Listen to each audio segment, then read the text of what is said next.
Good morning. It's Monday morning and I'm just putting my jewelry on. How is everyone this morning? It's Monday morning pause with Elizabeth Elenor, and I have no idea. I say this every time, there's something going on when I go live stream directly into Facebook where I'm fuzzy and I don't know why. But anyway, hopefully it's not fuzzy on your end. And this morning I did my first Manifest Your Magic Week in Women of Light. And we had about 9 women on, and it was super fun for me. So I've got 2 people on this morning. I'm just going to say hello to you. I'm just looking to see. So what is the one thing that you can do to manifest and create? What's it? One action.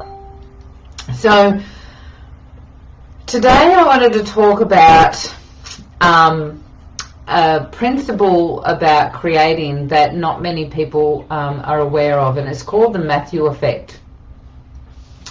And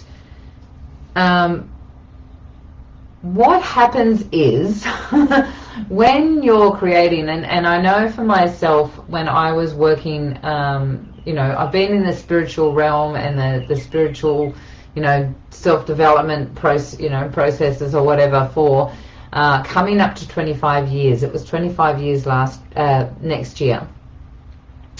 And I've been through a lot of processes, watch the evolution of how spirit, we understand spirit and how we create and all those things. And so I've been through the law of attraction, and put a hand up or a love heart, give me a love heart if you've been through law of attraction and know that process, and know that sometimes it works for you and sometimes it doesn't, right? And you just don't quite understand why it's not manifesting all the time.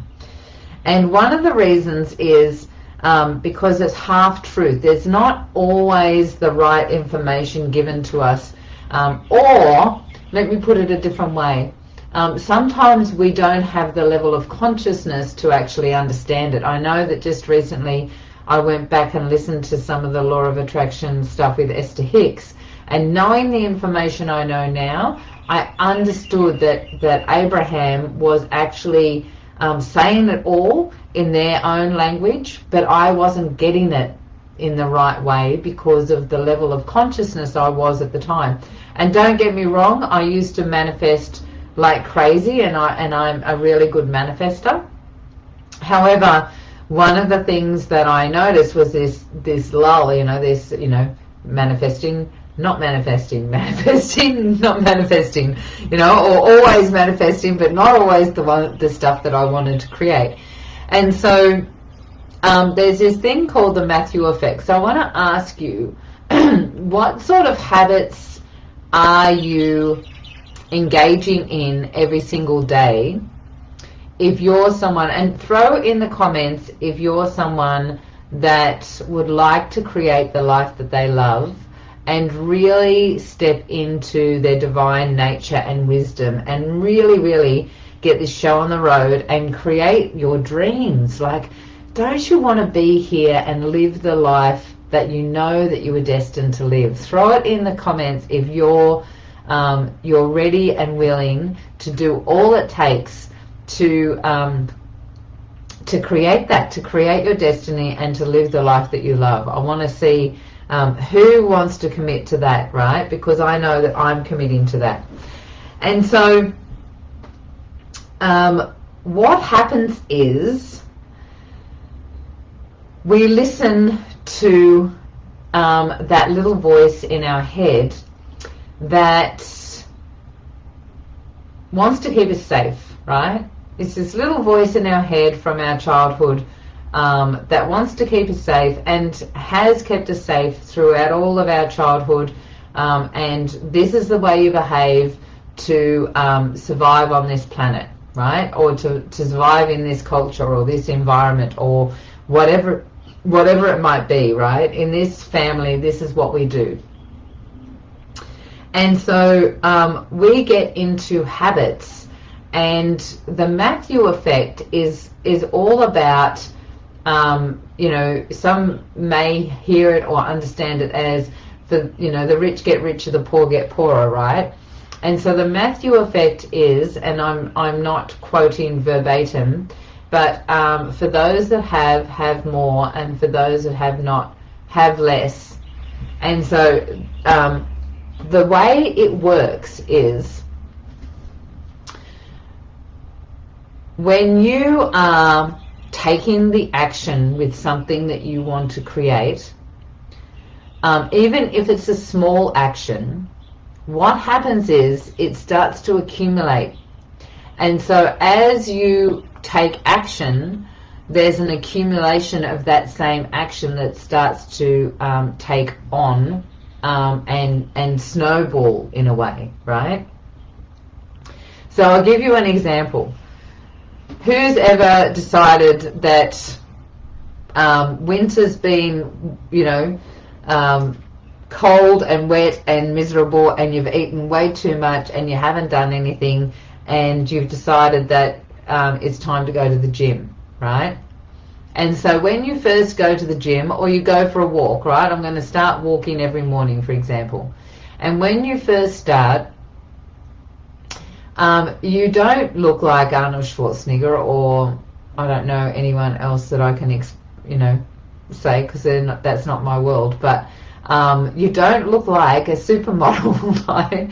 When you first start going, there's aches and pains potentially. Your body might not be flexible, and it's a bit hard. It's a bit hard to get there. You might decide that you want to start eating more healthy, and so you make certain decisions and certain actions that you take, right? But there's this, you don't see much results when you first start. However, if you keep continuing that, you start noticing this, like, the more you go to the gym, the easier it starts getting, right? The more you walk, the further you can walk. The more you're eating healthy, the easier it becomes, and the more benefits you start seeing in your body. You know, if you're someone that, I'll give you an example of, so that's the accumulation, right? There's an accumulation that happens. The more, those that have more will be given more. It's an accumulation. It's a principle in the universe that creates this potential. It's like the creation code, right? There's as things progress, you start getting more of an accumulation of that. The more habit you see that in your world, the more you get of it. Now, it's the same with the opposite. So if someone is decides that they're going to go to the gym, or they've done too much over winter, and they decide that they're going to go to the gym, or they're going to start walking, and they don't, because they listen to their unconscious that says that's hard, I don't feel like it, I woke up too late, my alarm didn't go off, blah blah blah blah blah, then that starts accumulating too. The listening to that little voice, that the going with the beliefs of, it's much easier for other people, and I'm not going to do it because it's hard for me, whatever it might be. And what happens, that person starts accumulating more body fat, more aches and pains, and eventually that turns into dis-ease of the body, right? And so the more we have, the more we get. The less we have, the less we get, right? So it works both ways. So if you're choosing to live the life that you love, and you're choosing to create your reality, then what is it that you, in reflection, what is it that you can do that may be a little incremental step that can support you to start moving into that? that incremental step that you can take every day that will start accumulating into something even more. So this morning we did Manifest Your Magic week. I think that's what I'm calling it.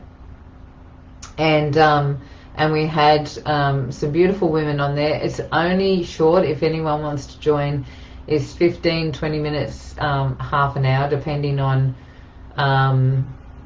how it goes. I don't want it to be timed. And that's what we talked about. What is the obvious step that you can take today that is going to move you closer to that creation that you want to create at the end of the year? Because every time you take a step, every time you make a movement towards, then you're going to actually have this acceleration eventually start happening, where it becomes easier and it becomes lighter. I remember when I was living up in far north Queensland, and I was living around the corner from a woman that was doing like a boot camp at her house, and she used to come and have a massage, and I'd go to her boot camp. And I started out doing once a week, and it was intense and it was full on, and I couldn't do it, and but I kept on, because she was having massages, there was an accountability part to it.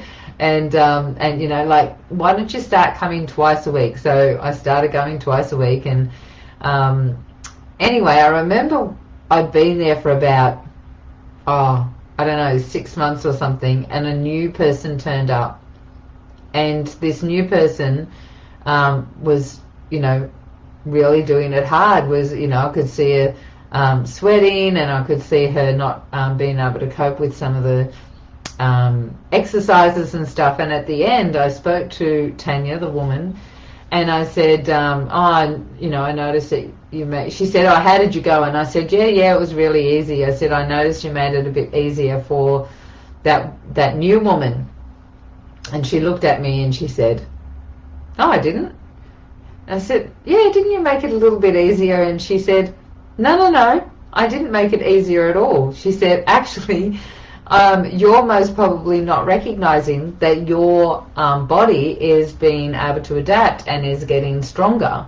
And so I was able to do the exercise easier than before, because my body was used to it, and I was starting to be able to, the adrenaline and the motivation in my body, and it was this noticeable change, right? I could see the noticeable change in my body, and I was able to exercise at a lot, and I wasn't able to see that feedback for myself until somebody else turned up. So what can happen, ladies, is we have, I'd love for you to say hello in the chat. I can see I've actually got my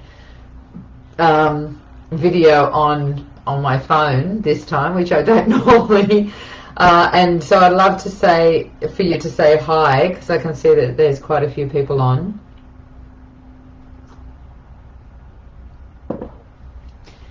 So what can happen is you can make a decision and you can step in and take action on that decision, right?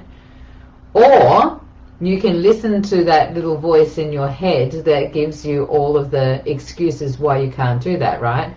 So if your end result is to find a beautiful partner or, relationship, for example, then one of the actions that you would potentially need to do is to get onto a dating app and start going on dates, right?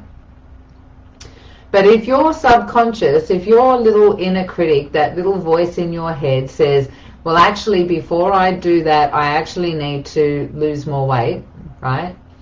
Then you're going to move into trying to fix yourself, and you're going to look at, I've got a problem and I need to lose weight before I can, go on that dating app or go on a date or whatever. And so what happens is you then have this you're problem solving, you're distracting yourself, you're problem solving, and you're saying to your subconscious, I'm broken in some way and I need to be fixed. And so what then happens is there's a feedback loop in your energy field of, I need to actually fix myself. So you will then constantly be in this loop of, I need to fix myself before I can get what I want. And guess what? We can fix ourselves till the cows come home, because there's always going to be something that is not perfect, because we're human. We're living in a physical body surrounded by other people that are unconscious, in and out of consciousness about who they are and what they're here and their role is on the planet. And so we're living and we're co-creating with a lot of other experiences here, and throw smack bang time and space. This is where we are in our evolutionary process. And so we will stay in that loop of having to fix ourselves, having to look for more and more because we're not perfect. And that's a sabotage belief. I'm not perfect, so I need to fix myself. So you'll stay over here, as Esther Hicks says, or Abraham Hicks, beating the drum of not good enough, not good enough, not good enough, I'm not perfect. And you'll stay over here in that role, and you'll never get to what it is that you choose to create by just going for it, right? Because you're over here trying to make yourself perfect, and that will never happen. You will find over and over and over again all these things that you need to fix. So when the part of the Matthew effect, or the way to work with that, is you take an action towards what it is that you want to create, and then you get some feedback of why, like, how did it work? Was it beneficial? Is there something that I can learn from it? And then you take the action again, right? What is it that I can learn from where I am right now, and what action can I take towards what my end result is? So what is it that you want to create in your life? How do you want to see your life in the next 12 months? I want you to reflect on that. This is pause, right? So we're pausing for a moment. What is it that you really think that you're here to do on the planet? Why are you here? And if you're not doing it, why? Why are you not doing it? What's going on for you in your head? And what excuses are you telling yourself? Because I can feel some of them already. Excuses about who you've got to be for other people. Well, I'm a mother, so I can't do this because blah, blah, blah, blah, blah, right? I'm doing this. And some of that may be true, and some of it may be an excuse. So you really have to sit with, what is it that you are here for? And what are you doing about it? What steps and actions are you taking? I had a meetup, I can't remember if it was on my meetup or where it was, but I did a guest speaking role just recently. Or was it that I was talking to my clients? I think I was talking to my clients. And I said, you know what? Honestly, when I get to the end of my life and I leave this body, I know that I'm going to say, man, I played full out. I played full out. I did my best. And man, was it a hell of a ride, right? I do not want to get to the end of my life, and I don't think anyone does, where you're kicking yourself because you listened to things that you shouldn't have listened to, beliefs that weren't even yours, emotions that are caught up in your body from childhood that stopped you from being able to move forward, other people and their opinions. I would hate to get to the end of my life and go, oh my gosh, I listened to such and such and I really shouldn't have, because I knew that what I felt was right and I should have just gone for it. So where do you sit? Are you living the life that you want to live or moving towards that in some way? I want you to think and reflect about the Matthew effect. What steps and actions can you take today to move you closer to what it is that you truly desire and you know that you're here for, that you want to create? And start allowing that accumulation to happen. If you were stuck in some way, please reach out. We will put, Irene, one of my team members, will put the chat, a discovery call chat in, it's a booking link into the thread here, and reach out and grab that. And because not only do we have a talk about where you want to be, where you are now, and how to get there, but we also, I also do a bit of an intuitive reading and just tune into what's in your field, and what is really, you know, what is part of what your destiny is. So if you're interested and want to gain some clarity around where you are and really support yourself to shift forward, then grab a call. Because if you have been holding yourself back for years and a little bit overwhelmed, a little bit, you know, this is good enough life for me, then I'd love to talk to you. So enjoy your week. If you're interested, if you're a woman and you're interested in joining us on a Monday morning to start really choosing what it is that you want to create every week, then put yes please in the comments here and we will send you the link to register for that. So it's really quick, 15-20 minutes at the most. It'll be half an hour. I don't think we did half an hour this morning. Just a really quick reset for the day to bring us into a beautiful week and focused on what it is we want to create. Take care everyone, and I'll catch you soon.